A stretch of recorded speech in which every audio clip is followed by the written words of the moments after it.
path to possibility. We've decided. We've begun. We're enthusiastic. We have our to-do list. Then, bam, something happens. So today's talk is hell. I'm stuck. Challenges along the path.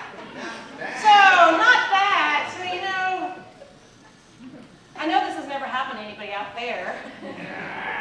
It's one of those opportunities, you know, they say in ministry that the thing that you talk about or pray about is actually the thing going on in your life. Oh, yes. Could have been a better Sunday. So you're moving along, you know, and you've got this determination, but there's something stern beneath. Or there's a block around the corner. And all of a sudden in our mind, we treat it like it's this big, huge obstacle. Now, those are boulders from Peru that I actually got to walk around. But this becomes a physical representation of what our mind does when we get in a place of, oh my God, what is that? When there's an obstacle along the way, when the interview for your new job gets canceled, or something gets postponed, or fear sets in so deep that you don't know what to do, that you feel paralyzed. Doubt is leading the way, and we've created this huge boulder to stand in the place of no instead of the place of yes. Each one of us goes through this path. Each one of us, you know, moves in this world of form along the paradox. Because where there is light, there is darkness. Where there is love, there is actually fear. But the spiritual truth is that even in the midst of the conditions or the obstacles that we see along the way, God is fully present. Spirit fully supporting us. But how do we get to that reality? How do we get to that realization? What's going to move us through the obstacle, around the boulder, or disappearing it altogether? Or like the great master teacher walking through walls or walking on water. It's going to take us to be present to the way things are. In The Art of Possibility, Benjamin Zander, who is a symphony conductor, and his wife Rosamond, who's a family therapist, talk about being present to what is. Being present to what is not accepting what is, but is looking straight into the eyes of what is. This is what I'm experiencing in this moment. We're not doing a metaphysical bypass and denying the experience and the condition, but this is what is. And when they say to be present to what is, we are not saying, oh, you know, it's just not going to happen. I just have to accept it.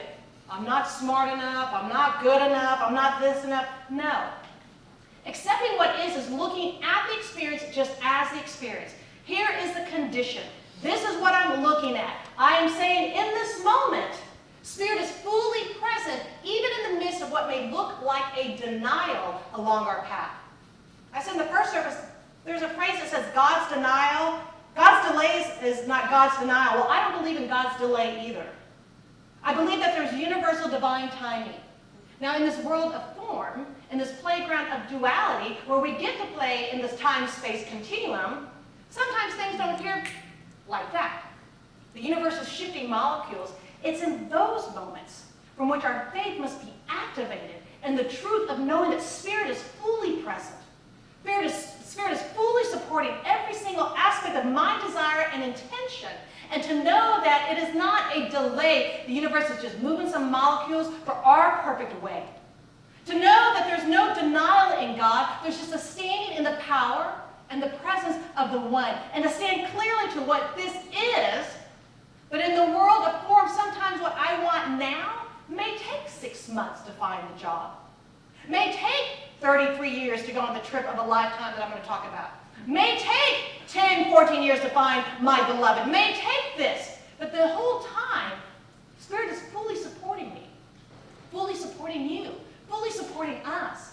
So when we see that big boulder and that obstacle that we think is this thing of no, our responsibility becomes staying in that place of possibility, present to things as they are. So the Zanders say we must be in this space, in this place of non-resistance. We always hear the word surrender, and sometimes people cringe at that. They think it's letting go of, you know, whatever this egoic power that we think we have. If you know what? There's one power, there's one presence, there's one life, and that is God. And that is a place, in those moments when we forget, becomes the mantra And the non-resistance is to transcend whatever fear or doubt, to move through it. We don't deny the space, we don't deny the emotion, to move through it. The great prophets and in the Psalms, they said, I move as I walk through the valley of the shadow of death, I fear not. The shadow of death is the letting go, it's the limitation. It's the ego, it's the doubt, it's the fear. But did you notice they weren't sitting down? As they walk through the valley of the shadow of death, I fear not. They're moving. We must move in these possibilities. We must be present to what is, but at the same time, we must move from our centered place of being. The Zanders talk about the calculating self and the central self. Now, the calculating self is that space and that place that was derived in our childhood, a situation, a circumstance, sometimes in our family, sometimes at school, where we feel like we're not getting the attention we want. We're afraid we're not going to be seen. We're afraid we're going to lose our position, or we're going to be relegated over here, and that we're not important.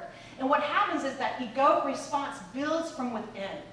And that is that place he calls the calculating self, which then sabotages us, which then is the big builder of obstacles that we create from situations and circumstance. He turns around and he says, that place is restrictive. That place is constrictive. That place is a place of constraint. But if we stand in our central self, which I call our divine self, that perfect expression of our divine identity, this is a place where creativity unfolds. This is a place where possibility just floods open. This is a place from which we center our lives so that we can move and be led by love and pulled by our vision. So he tells a story because he goes to corporations and he does this work for this positive and powerful leadership. But he talks about the story of rule number 6, which I love. It goes like this. There are these people in a parliament meeting, and it's contentious. I mean, there's yelling, there's screaming, and then one man stands up, he goes, excuse me, blah, blah, blah, blah, blah, blah. And the prime minister stands and he goes, hey, sir, you must sit down. You must remember rule number 6. And the gentleman looks at him, he's like, okay. He sits down. The energy stirs, and then a woman stands up, and she's like, excuse me, blah, blah, blah, blah. He goes, ma'am, you must remember rule number 6. And she looks at him, she's like, okay. She sits down. The energy continues, and one man finally stands up, he goes, what is rule number 6? And the prime minister looks at him. I can't use the word that's in the book, because, I do want to be ordained as a minister. If I said it from here, they'd kick me out. But he says, don't take yourself so GD personally. And what he was trying to convey is that sometimes in the middle of all this energy, the ego is like, it's all about me. You're doing this to me. You said this about me.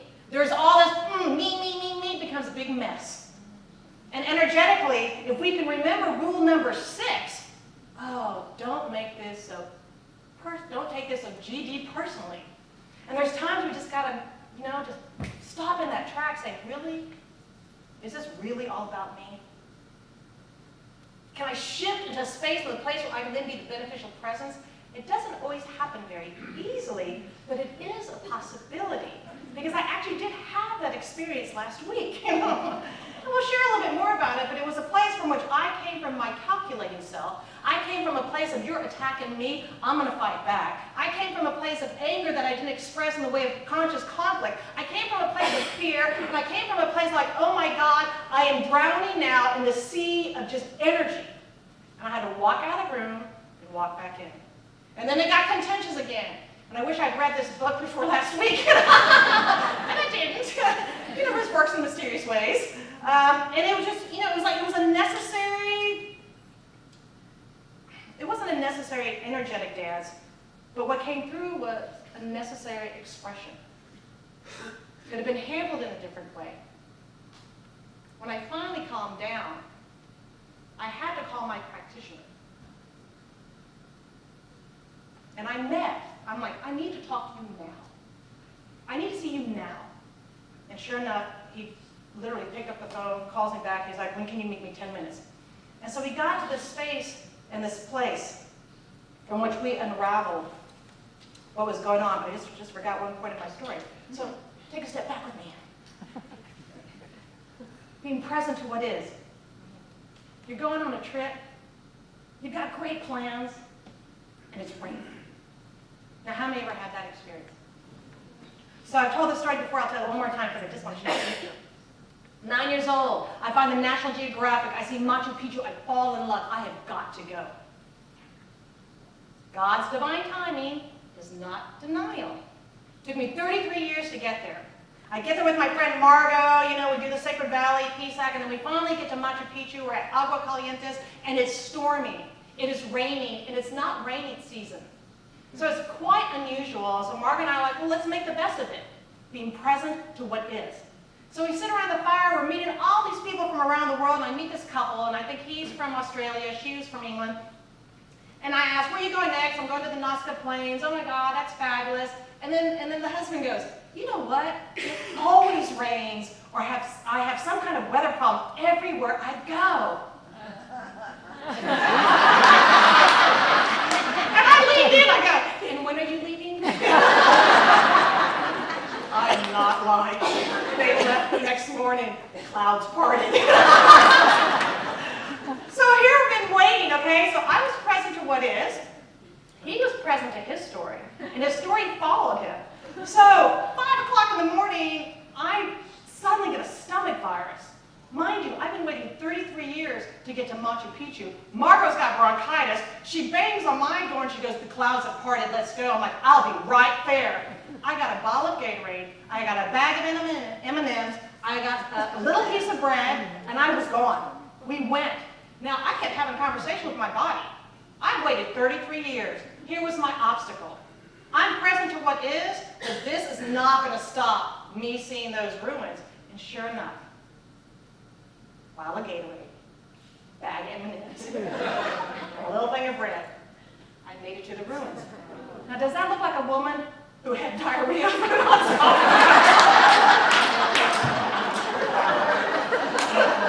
present to what is, you know? But it didn't stop me. And that's the truth. How often do obstacles arise? I mean, I could have said, oh my God, I'm in a foreign country, I'm sick. I mean, I was like deathly sick. Oh, and plus I was eating Imodium AD, you know. I'm like, I was just like taking it. God showed up as Imodium AD. You know, and I was like, nothing was going to stop me. Here was an obstacle the first day, rain. Here was the obstacle the second day, you know, illness. Nothing was going to stop me from this dream. I waited 33 years. Here I am. I don't know what happened to that couple, but, you know, we bless them. So it becomes that space, that place where we have this intention, we have this dream, we're moving along the road, and then the obstacles arise. The challenges show themselves. They rear their heads. What do we do from here? How do we face this situation? How do we face, you know, a parent dying, or the loss of a job, or the loss of a house, or the fear of the unknown? Oh, I'm this old, I need this job. How do we face these fears? We have got to let the possibilities arise. We have to release the struggle. And in releasing the struggle, we open the space for Spirit to move through as and through us. We open the space for possibilities. But we have to be present to what is, to stand there in the truth. To say, yes, fear is present, doubt is present, this is present, but you know what? God is present. And if Spirit is fully present as and through me, then the possibilities are infinite. And I must move to that space of knowingness and move to that place. So we stretch. We stretch beyond our capacities. We take huge risks. And then through it all, we're learning. We're exploring. And in the learning and exploring, we're demonstrating. So Benjamin Zander takes a group of American kids to Cuba. They've never played together. They don't know the language. And they haven't ever done music, you know? So they get there, and the Cuban maestro is getting ready to conduct this piece, and he's trying to teach them. And the American kids are struggling, because the Cubans got some great rhythms. And I mean, I love Cuban music. So, I mean, they got that beat, they're moving along, and the American kids can't do it. So the Cuban maestro is like, oh, okay, that's it. We got to cancel the concert. This is impossible. And Zander had that moment of insight, because as we journey this road together, as we face these challenges, we actually have each other to learn from, to be supported, to move through whatever we're moving through in the direction of our dreams.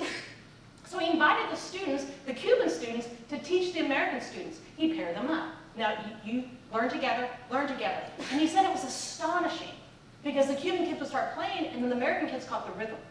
And then all of a sudden there was this beautiful ensemble, this beautiful music, and it was powerful. And so then Xander, of course, is like, God, fabulous. So now it's history. So he gets up there and he's like, okay, so I know you all have been practicing the music that I sent. And the Cuban maestro goes, what music? He goes, the music I sent that you're supposed to practice. He's like, no, we don't have it. Okay, Xander just had this experience of inviting them into learning from each other, and he went into panic. Oh, what am I going to do? Da, da, da, da. Here was his calculating self, trying to sabotage the situation where he just literally saw an instant result of coming through the central stuff. And he realized that. So he turns to the American kids, and he goes, now you teach your partner the music. And once again, these kids were learning from each other, moving through, didn't say, none of the kids were like, no, we can't do this, we shouldn't do this is going to be a disaster. No, they were in that space, in that place of possibility, of supporting, of learning, of exploring, and what did they do? They demonstrated this beautiful ensemble, this beautiful piece. Xander, even knowing this truth in that moment, momentarily forgot it. So you know what? That's just us being in our human self, and it's quite okay. The remembrance is that we walk this journey. We move along this path of possibility, that we are not alone. First and foremost, we live in a universe that fully supports us. Fully. That no matter what the experience is, we know that God is present, love is present, truth is present. And in those moments we forget, that's when we turn to the ones we know and the ones we love and the ones that support us to allow us to grow beyond that. And that's where we get to perspective. Because in order to move from present to what is, we must move into perspective, assumptions, feelings, facts. So now back to my practitioner session. Oh, we are so grateful. And in all seriousness, when situations arise, call a practitioner, call a friend, get support. So I'm sitting there at lunch, and he's listening to me, and I'm like, blah, blah, blah, blah. I mean, I'm in my full emotion. I'm mad. It happened yesterday. Blah, blah, blah, blah, blah, blah. Big V for victimhood. I'm like, whoa, you know? I had the whole story going on. And he looked at me so sweetly, and then he gave me about 10 minutes. And he goes, Vivi, let's talk about the facts. I want to strip all the emotion away. We're not denying it, but let's talk about the facts. Here are the facts. And then he gave me an example. Now, if you da-da-da-da, here da-da-da-da. Oh, facts, facts, facts, facts, facts. Then now let's talk about your feelings. And I could feel that calculated self, but she wasn't done. She just had a little more that she needed to get out. And so I was like, I'm just going on about my emotions and and this is, I'm not. He didn't judge me. He didn't wince. He actually smiled because he knows me very well. Phoebe, these are your feelings. We never deny our feelings. But we can't be led to our truth by the feelings that are in the realm of the negative, the feelings are in the assumption, the feelings are coming from woundedness. Because if we know that God is all there is, we want to co-create our life with a spiritual truth. So what is the spiritual truth of your life? How do you want to be led to your vision? Because one of the things that the calculating self likes to do is deny it, judge it, and run from it. And I was about to have a Forrest Gump moment. I was like, oh, I'm out of here. Run, Forrest, run. And my ego was like, it was very interesting, but it was exhausting. And I'm not going to deny that. I'm not going to deny the obstacle and the illusion that I was experiencing, but once I got to, here are the facts. Here are your feelings. But from this point forward, how do you want to move? And do you want to be led by your wounds, or do you want to speak and move from your spiritual truth? And it was a powerful moment, because I allowed myself to be in what is. I actually allowed myself also to say that, oh no, you can't talk to me that way. But I also had to take responsibility for the way I should have. And there was no judgment all around. Now, judgment lurks here and there, trust me, it does. Because I notice it when it's coming through. But what my practitioner reminded me is like, Vivi, all you can do is know for you what your spiritual truth is. You don't know what the other person's operating from, and you don't need to give your energy and attention, because what we put our attention on is going to grow. Xander says the same thing. We live in a world of criticism, judgment, belittling. His premise is that if we teach people to be in their central self, moving from their essential nature, the gifts will shine. And all that other stuff can go over here, and people can be in this conscious collaboration instead of this intense competition that the ego wants to say, I'm better than you, or I can't do that. Where are we going to choose? Because the possibilities of moving into our dreams and demonstrating all that we desire will not grow in the place of negativity. You'll just get more mess. And I had to stand present to receive this truth, because I was not in the place the day before to hear this truth. But if we truly, truly want the possibilities to arise, we must shift our perspective. And so the Xanders talk about, are we seeing life half empty or half full? Because those that see life as half empty, I wish I took that picture, but I didn't. Those that see life half empty are actually coming from an abstract idea. Because there is no emptiness in reality. And he says in order to demonstrate and move towards your dreams, we must be looking at life full, half full. He says people call these people Pollyannish, which I've been accused of. He goes, but what they're doing is they're coming from that place of substance. And we know it's the living substance that is the divine. And the Pollyannish doesn't deny the anger I experienced, you know, the disbelief, the fear, even judgment towards myself for reacting in a certain way, but they know how to turn it around.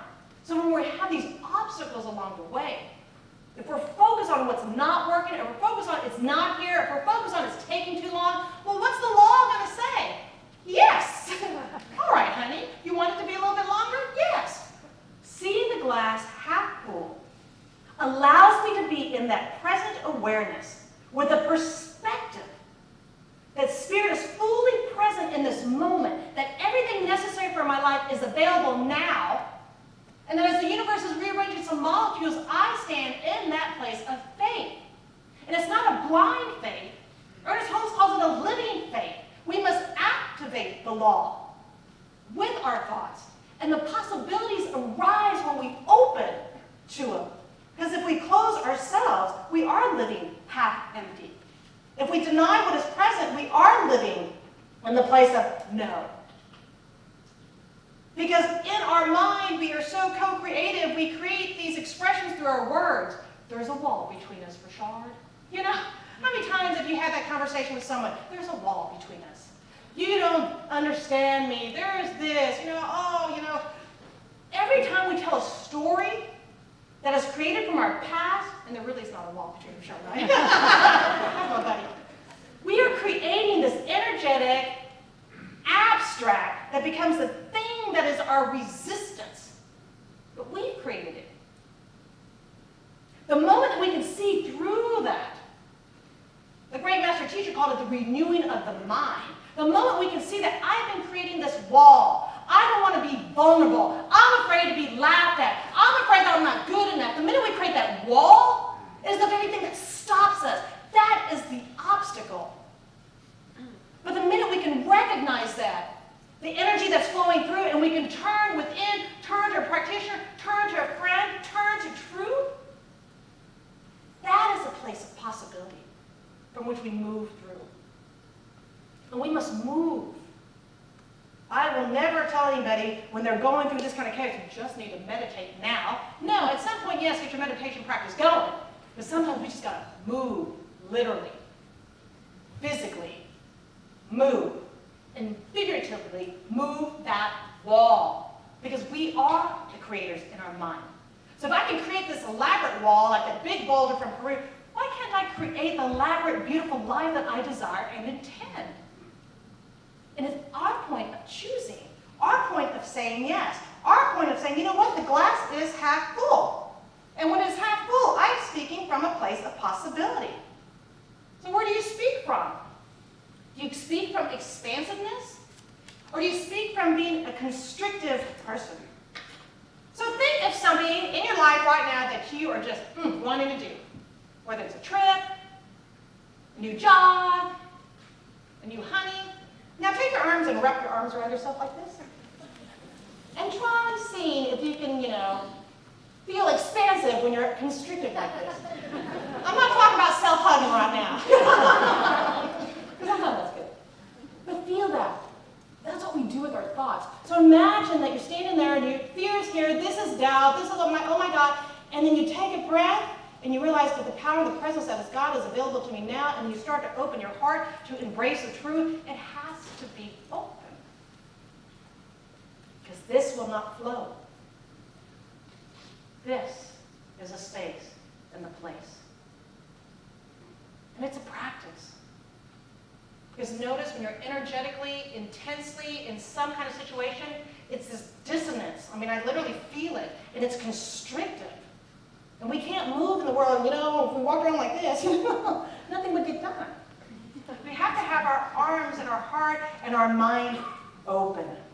Because that is the place of possibilities. That is the place from which truth unfolds. That is the place from which we give way. So we have to be present to what is. We must shift our perspective, open to the possibilities, and then it's time to unleash your passion. Rosamond says that she was standing in in front of a New England river, and literally the snow was starting to melt, it was starting to crack open, and the water was just roaring. It was passionate. It actually quite scared her. But she's like, I'm going to get to the edge of it because I want to feel it. Because what she recognized is the vitalizing energy that is life is the vitalizing energy from which we unleash our gifts. Passion. When you watch the symphony, I want to thank David Fisher, who's in the room, because we went to the Turtle Creek Chorale, and we were like right up close, and I'm watching these people, and if you watch them when they're playing, there's such passion, there's such movement. They're not just, some people might sit still, but I watch the ones that you can feel that they're feeling every single note. They're being that expression. And I invite you, since they're one of our community partners, to go to the Turtle Creek Chorale and just be a part of this experience. The passion. How often do we contain our passion? Because it's not very ladylike, or it's not too cool, or I can't be seen as like, ooh, too wild. I don't know why there's this, this thing with passion and wildness, but passion is that vitalizing force that is our very nature. Ernest Holmes says that conviction is that vitalizing faith to know that there's one power, one presence, God is all there is, and my life is the life of God. How can it be anything else than perfect and great? Even if the experience is something else, you must stand and move from that place of the vitalizing faith. Releasing the barriers, releasing the struggles, letting go of the stories that tag along the way. Because just like the river, it just explodes. It's expansive. It will lead you. It will open to the place and the space that is your possibility. Ernest Holmes calls it perfect God, perfect man, being human, perfect being. When you're living from your passion, you're in that place of perfect God, perfect man, perfect being. That is a space of possibilities. Because the spiritual reality is that God indeed is perfect, fully experienced in this moment.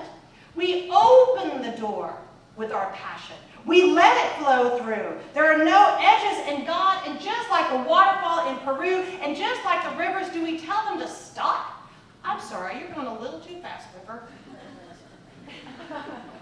But we do that to our lives.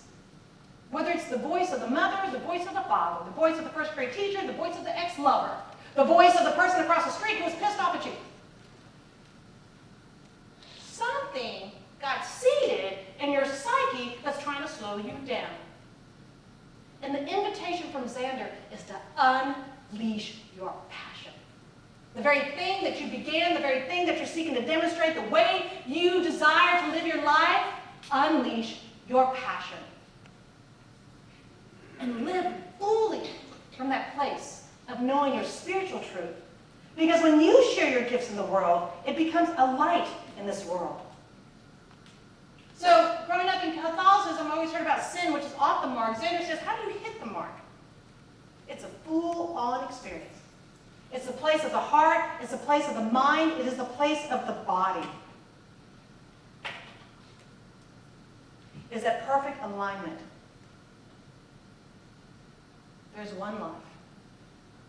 That life is God's life. That life is my life. That life is perfect now.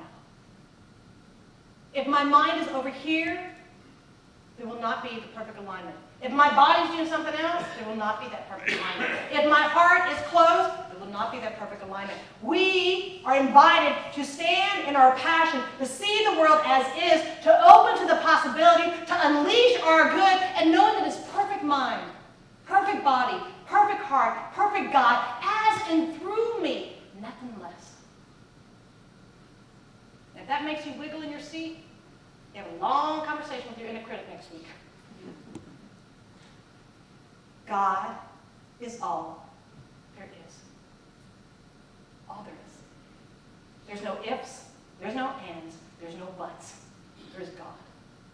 And the obstacles that we see are just the way that condition is out picturing, but it is not our guiding post. We must move from that place of possibility, move from that place of passion, move from that place of excitement. Jacqueline Dupre, I don't know if I'm pronouncing her name correctly, famous cellist. He writes, in the 1950s, she was 6 years old when she went to her first competition as a cellist. And she was running down the corridor with her cello over her head with a huge grin of excitement. And the custodian saw her and he said, "I see you just had a chance to play." And Jackie answered excitedly, "No, I'm just about to." 6 years old. "No, I'm just about to." We see an obstacle, we're like, "Oh, no, it's done." 6 years old. "No, I'm just about to." Excitement, passion, that knowingness that is hers to do. Can we stand in that place? Can we move? Can we dance? Can we breathe from that place of yes? I had a great reminder for my beloved. It's like, choose love. Choose peace. Choose creativity. Choose harmony. Choose abundance. Choose with that excitement. Do we affirm what it is that we truly desire? Or when the obstacle is there, we go running like Forrest Gump? Choose. Stand in the I am. Be present to what is. And don't accept it as your spiritual truth. It is what it is. But shift your perspective. Move into the possibilities. Ignite your passion. Unleash your power. And the key word is participate in your life. We can no longer anticipate that this is going to happen or that's going to happen. We must participate in our life. And he says to do it, find your own tempo. Lean your body to the music. Let go of the edge of ourselves. And what I say is get your God groove on.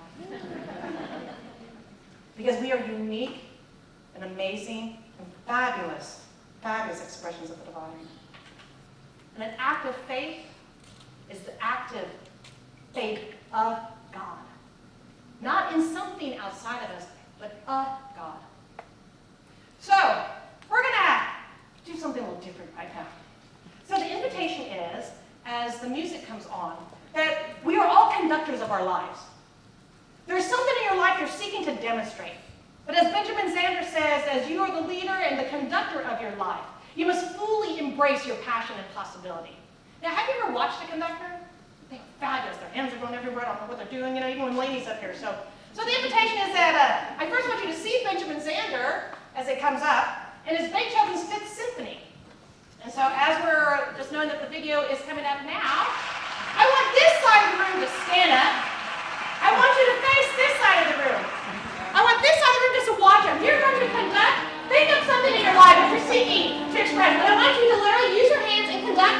And this side of the room is going to be your witness here. So don't be shy. You're going to be conducting. Feel the music. Can we get the music a little louder, please? All right.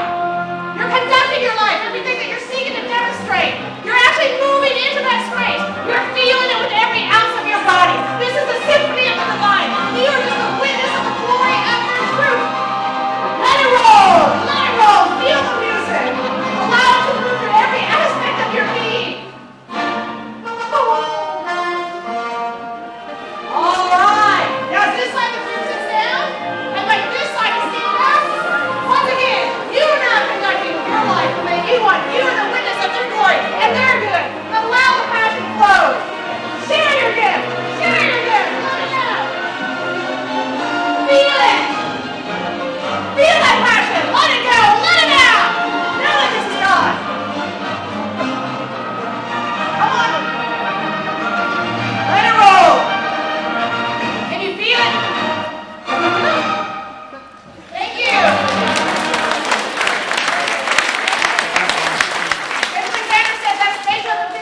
way it was meant to be played. So just feel that energy. Feel that excitement. Feel the little kid that said yes to, yes, I'm going to play. And just know that we live in a universe that's fully supportive. So as we move along this path of possibilities, we are going to commit. We're going to commit as we step out in faith. So if you did not get a card, did everybody get their card? If you did not get a card, raise your hand. Our greeters are going to come with the card. And we are committing to stepping out to our path of possibility. And so Heather, maybe play that again while they're signing their cards. Do you mind? So while you're signing your cards, you're going to activate. Signing this card is saying yes to yourself. You're activating it within your life. We're just going to give you a moment to sign it. And then we're going to commit to it together. We're going to stand in our truth. We're going to know that indeed the very thing that you're seeking to just experience in your life is available now. Oh, don't worry about that. That's all right. So today, are you guys ready? Oh, not already clock for you. We'll have that down. Go ahead and play it. Poor Heather, she's putting up with my... So, say it out loud. Today, I commit to step out in faith on my own path to possibility. I join with my spiritual community in acknowledging the places I may be stuck. Every day, I commit to knowing there is a way around, over, and through. One more time. Today, I commit to step out in faith on my own path to possibility. I join with my spiritual community in acknowledging the places I may be stuck. Every day, I commit to knowing that there is a way around, over, or through it. One more time. We're going to activate it 3 times. Today, I commit to step out in faith. Stand up. And I possibility. I join with my spiritual community in acknowledging the places I am stuck. Look around the room. Every day, I commit to knowing there's a way around, over, and through it. And someone is. Woo! All right. Take a deep breath in as you sit down. Take a deep breath in and just exhale. Can you feel that passion? Even if you were a little squirmy, you did it. The invitation is to play. That when you feel stuck, it's an illusion. It's not that you're denying the condition, but what is? What are the facts? What are my feelings? And what is my spiritual truth? And I invite you just to see from the eyes that know that God is present for the possibilities. So let's just take this energy that is swirling in the room, which is the God energy, the God experience and expression. I invite you to close your eyes and allow my words to be your words. First of all, just a word of gratitude to Benjamin Zander and the brilliance of conducting that Beethoven Fifth Symphony. Grateful to the way that God shows up in amazing possibilities. What I know to be true, and I'm so clear and certain, is that the indwelling presence that is God is the beautiful manifestation of all of life. And I'm standing here on sacred ground in this holy now, amongst God expressions that are so perfect and so beautiful and so magnificent and so complete.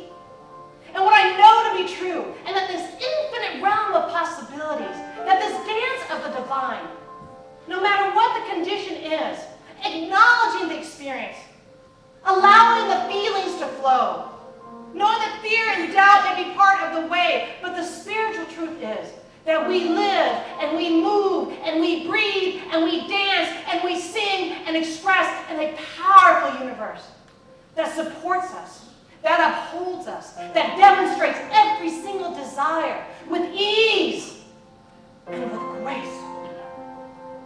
I'm clear that the one infinite mind is the beloved, the one truth.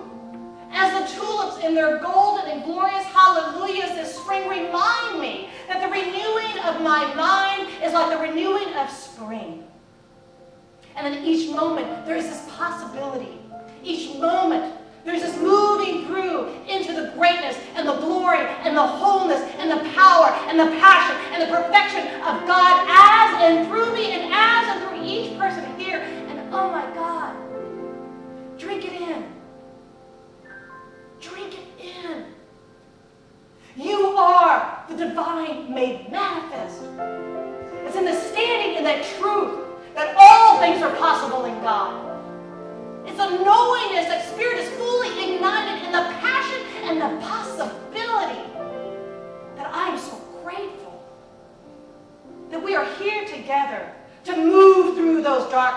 soul, to move through those obstacles, to get unstuck, to know that as we are learning and growing and expanding and exploring, it's the way that the infinite gets to be so perfect as and through us.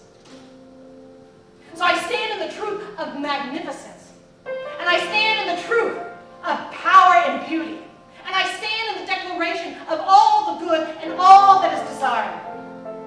And as there's no denial in God, there's just divine right action and order.